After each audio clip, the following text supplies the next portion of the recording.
ఢిల్లీలో అయినా, అమెరికాలో అయినా, దుబాయ్లో అయినా, గల్లీలో అయినా, ఎక్కడైనా మా తెలంగాణ ఉన్నతంగా ఉంది, మా తెలంగాణ గొప్పగా ఉంది, మా తెలంగాణకు మీరు రండి అని ఆహ్వానించుకుంటూ 10 ఏళ్ళు కేసీఆర్ గారు కష్టపడితే ఈ తెలంగాణ రాష్ట్రం అనేటటువంటిది భారతదేశంలో నంబర్ 1గా ఉజ్వలంగా సాగింది. అటువంటి రాష్ట్రాన్ని పట్టుకొని ఒక రాష్ట్రానికి ముఖ్యమంత్రి అయినటువంటి వ్యక్తి నిన్న ఢిల్లీలో కూర్చొని ఈ రాష్ట్రం బాలేదు, ఈ రాష్ట్రం ఆర్థిక పరిస్థితి బాలేదు అని చెప్పి అబద్ధాలు చెప్పిండు. మన కర్మ ఏంటంటే ఆయన మన ముఖ్యమంత్రి గారు కావడం.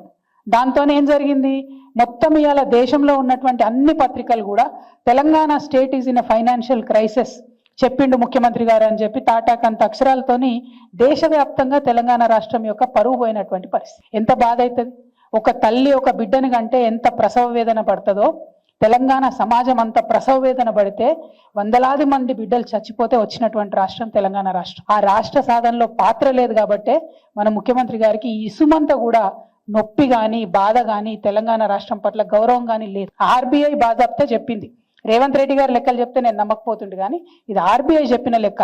దీని ప్రకారమే యావరేజ్గా 3,000 కోట్లు రాష్ట్ర ప్రభుత్వం ఖర్చు పెడుతుంది. అంటే మరి ముఖ్యమంత్రి గారికి ఈ లెక్క తెలియదా? ఎవరు ఖర్చు పెడుతున్నారు, ఇది ఎక్కడ ఖర్చు అవుతుంది, ఈ విషయం మీద ముఖ్యమంత్రి గారికి అవగాహన లేదా? వారు క్లారిటీ ఇవ్వాలి.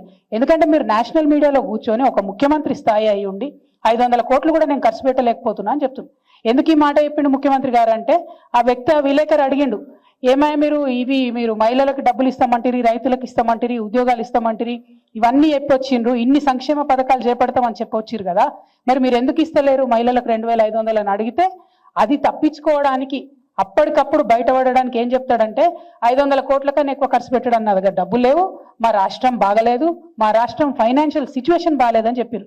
ఇంతకన్నా దౌర్భాగ్యం ఉంటుందా? నీకు నికరంగా ఆదాయం 12,000 కోట్లు వస్తున్నాయి, 18,800 కోట్లలో 6,000 ఖర్చు పెట్టంగా 12,000 కోట్లు మిగులుతున్నాయి, 3,000 కోట్లు ఆల్రెడీ మీరు స్పెండ్ చేస్తున్నారని ఆర్బీఐ లెక్కలు చెప్తుంది. ఇంత దౌర్భాగ్యం ఏందని చెప్పి నేను ముఖ్యమంత్రి గారిని నేను ప్రశ్నిస్తా ఉన్నా. దరిద్రం అనేటటువంటిది మన ఆలోచనలనే ఉంటుంది, తెలంగాణ రాష్ట్రంలో లేదు.